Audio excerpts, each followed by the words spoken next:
como se describe como una incapacidad del cuello uterino para retener un embarazo en ausencia de signos y síntomas de contracciones, trabajo de parto o ambos en el segundo trimestre. Se aplica un historial de insuficiencia cervical a mujeres con o más pérdidas de embarazo. Entonces, fisiopatológicamente, la insuficiencia cervical aún no se conoce como tal una definición, pero hay factores de riesgo que pueden aumentar el riesgo de insuficiencia cervical, como un trauma quirúrgico, procedimientos de incisión, dilatación mecánica o laceraciones. Durante la gestación vamos a ver un tiempo donde esta estructura es firme, es consistente porque predomina lo que es el colágeno, pero a partir del preludio el colágeno se degrada y el cuello uterino se vuelve lo suficientemente blando y flexible como para dilatarse. Claro que también puede estar relacionado a agentes como infecciones o inflamaciones que pueden adelantar o generar una maduración cervical.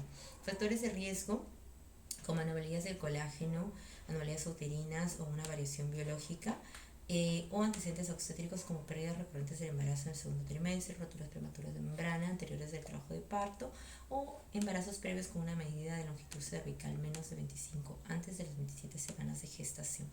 Factores adquiridos como un trauma cervical, una dilatación mecánica o tratamientos de la neoplasia intraepitelial cervical.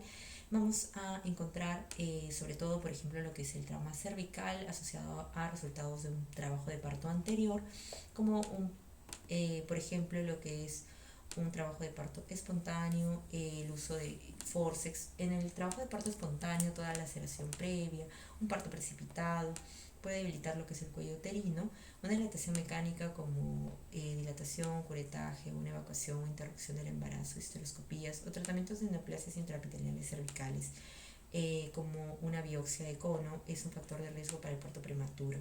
Factores de riesgo seleccionados en la insuficiencia cervical como una causa congénita, la exposición al ditilvestrol es sobre todo esto muy raro, pero asociado a una causa congénita, anomalías muy müllerianas y el trastorno de colágeno.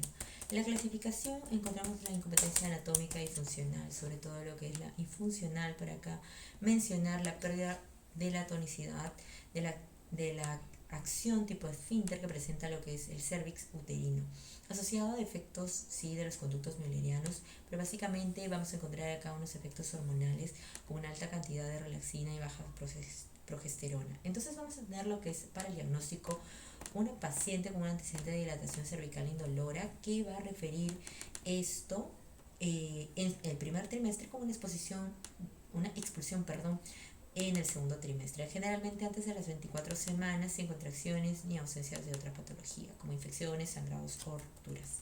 Para una prueba diagnóstica vamos a tener lo que es la histerosalpingografía, donde vamos a tener que introducir por medio de una cánula en el orificio del cervix.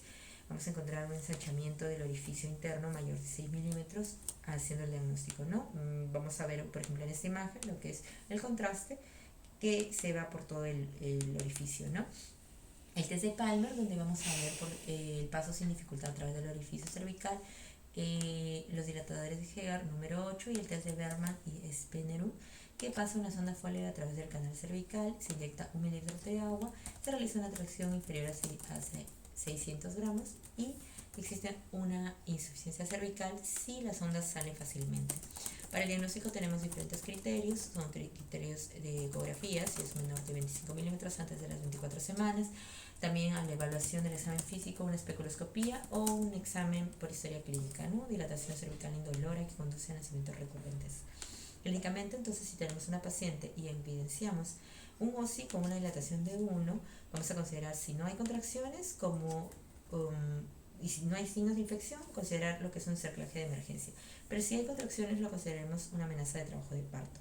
En el tratamiento conservador vamos a evidenciar en una primera visita a una paciente con los factores de riesgo que ya he mencionado, pero que no tenga pérdidas previas ninguna. Si es mayor de 30, sin escaneos o ninguna ecografía. Si de 25 a 30, vamos a hacer una vigilancia bisemanal hasta las 24 semanas. Y si es menor de 25, comenzamos lo que es la progesterona con sus chequeos cada 2 semanas. Si ya tiene antecedentes de haber tenido pérdidas previas en el segundo trimestre, vamos a ver desde las 14 a las 24 semanas una evaluación cada 2 semanas de la longitud de cervix. Cada 2 semanas hasta las 24 semanas, menor de 25, vamos a considerar el uso o comenzar de progesterona Y vamos a considerar también el uso de corticoides. En caso de que ya haya tenido más de tres o más partos prematuros, ya hacemos consideramos ya lo que es el cerclaje profiláctico desde las 12 a las 14 semanas. Desde las 12 a las 14 semanas podemos considerar el cerclaje profiláctico de urgencia de las 12 a las 24 y de emergencia desde las 18. No hay un límite para considerar el cerclaje de emergencia.